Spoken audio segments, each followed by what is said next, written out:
Bonsoir à tous. Donc nous avons ce soir le plaisir d'accueillir les membres de l'équipe d'Outcast. Donc nous avons deux producteurs, Brendan McCARTHY et John McDONNELL, le compositeur Giles PACKHAM et le directeur Colm McCARTHY. Well, John and I started working together about 4 years ago, and we decided to look at this genre very seriously, and this was John had been developing it with Colm, and it was the first thing he gave me to read, and I read it and thought it was absolutely knockout, and met Colm, and just, you know, I'd known Colm's work from before. I'd known his excellent short film Making of a Prodigy, and it just made a lot of sense. And I must say, I thought the whole mythology, and is that true, that mythology? Anyway, sorry, the mythology is really, I think, just is really original, and I think actually, you know, putting it in that social housing context and all that was, I thought, excellently cool. And fairies are extremely scary, as we all know in Ireland, so I think it was about time somebody told the truth about them.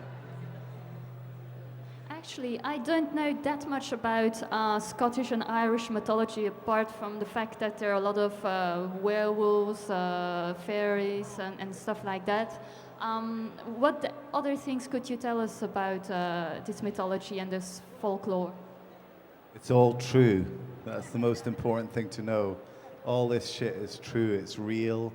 It's out there. If you do that stuff to pigeons, you'll be able to find people that you're looking for. I mean, the main thing is that the Irish and Celtic folklore, if you go back far enough, just the same as French, I'm sure Belgian, German mythology, it's all extremely violent and a lot of good fun. So that's why it seemed natural that a horror film could come out of that world. Okay, this mythology and also witchcraft and magic is very popular in the lower social classes, probably because those people need to find a solution that they don't find elsewhere. In what way did you think about that aspect of witchcraft and magic when you were making the movies? Well, there is a notion that the travellers in Irish culture, certainly, who, you know, I mean, they're I don't know if they're lower social classes or what, but they're kind of outside of mainstream society, that they have to hold on to their own beliefs. And I suppose that was part of the idea. You know, that's part of the reason why it's called Outcast, is certain people are on the outside of society and they have to find their own, you know, their own ideas to stick onto. But I don't know that it's so much a socio-political film, to be honest. I mean, Ireland has probably relatively recently become urbanized, so maybe a generation and a half away from the soil, we'd say. So I suppose to some extent our parents and grandparents would all have these kind of stories and beliefs very strongly. So even if you were growing up in an urban setting, you'd be very familiar with you know, various superstitions of this kind. And the key thing to remember is never to cross these people, because no good will come of it. Did you all do some research about magic and mythology before making the movie? Yeah, we killed a lot of pigeons. We just killed shitloads of pigeons. And what happened afterwards? We found exactly who we were looking for. No. The pigeon. Well, my dad brought me up telling me, I'm sure like these guys as well, you know, my dad brought me up telling me Irish folk tales. So like the story of Cú Chulainn and the stories What's of that story? It's a very long story. But basically, he's a child, and then he kills a dog, and then he becomes a hero. Then he turns inside out inside his skin, kills shitloads of people, and then he gets killed by like his best mate because he's a nice guy. Yeah, the long version is very long, and there's like a lot of bulls in it as well. And they tell it to children. Well, my dad did. I remember my dad told me, my favorite one is there's a story called Cudcad and Meecad, which is not so well known. It's about 3 boys who are 5, 7, and 9, and their dad kicks them out and sends them off on this adventure around the world, and they have to kill like shitloads of people. So, and at one point it describes Cad, who's the middle one, he's 7. going through a pile of warriors, like a hawk through a flock of sparrows, and he leaves a pile of the heads and a pile of the armor and a pile of the bodies. And that's, you know, like, and there's a story about Blackcap the thief, and he gets his back sliced off to be put in a pie so he can by giants, and he has to chop fingers off a baby to put it in a pie so the giants will think they've got baby pie. And yeah, the stories are like, a lot of the stories are quite grisly, but they're also a lot of fun. And, you know, like, I think we over-sanitize kids' stories a lot of the time now. And then you have this awful moment. I think that's why teenagers become so disaffected, like personal social commentary. Teenagers become a bit more disaffected if you lie to them. And then at the age of about 15, 16, go, yeah, actually, we're all killing each other and we're all starving to death. You know, it's maybe better to kind of ease into that a bit. I don't know. That's one. So we first had Dead Meat, now yours. Are there other genre-related movies coming up from Ireland? Yeah, we actually have another horror film coming out next year called The Wakewood, which Brendan and myself produced. So we specialise in horror, and Colm has other stuff he's developing. There you go. But you mean in general out of Ireland? First of all, from you and general in Ireland.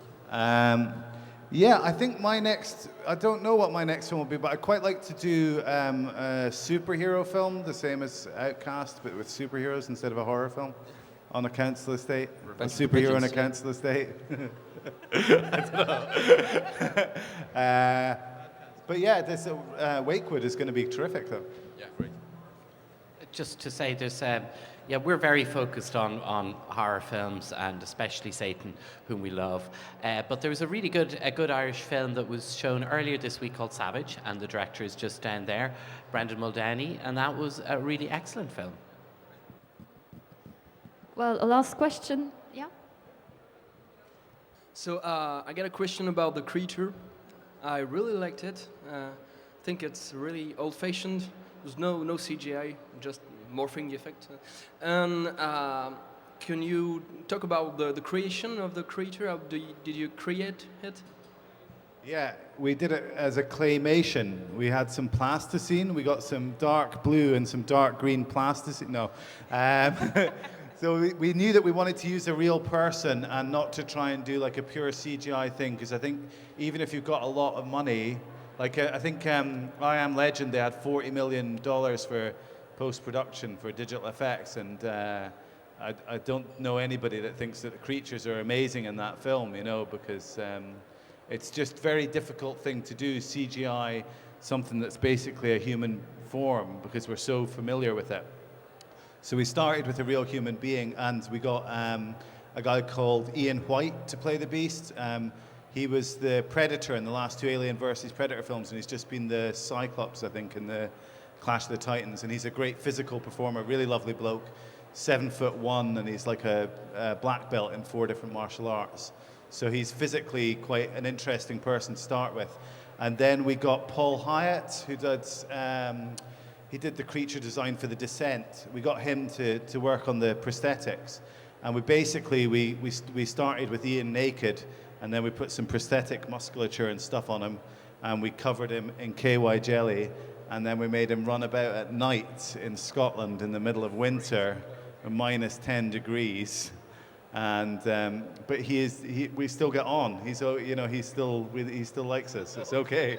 I don't know what that's about. You know, he's quite into a physical challenge. And then yeah, as you say, we did some additional kind of warping and stuff in post-production, but all 2D digital texturing effects. And we also did some grading work. I mean, I like it. Talking about influences, I really liked Antichrist, Lars von Trier's last film. I mean, that was, for me, was a really good horror film. Although it's kind of, I don't know if it was totally received as a genre film, but I thought it was really interesting, a lot of what he did digitally in that film. So we did a lot of work on the beast that wasn't really animation work, but was grading work. That's part of the reason why his skin feels like it kind of a bit funky, is because we kind of warped the grade. We got alpha mats for him. Sorry, nerd talk, but we got alpha mats for him, and then we kind of changed the grade and changed the gamma levels and stuff on him to get to accentuate the breathing of his flesh. Yeah, and then lots of sound effects. So it was a lot of fun. I really enjoyed the process of the beast. I want to do another beast. Yeah. Okay, thank you then for being here.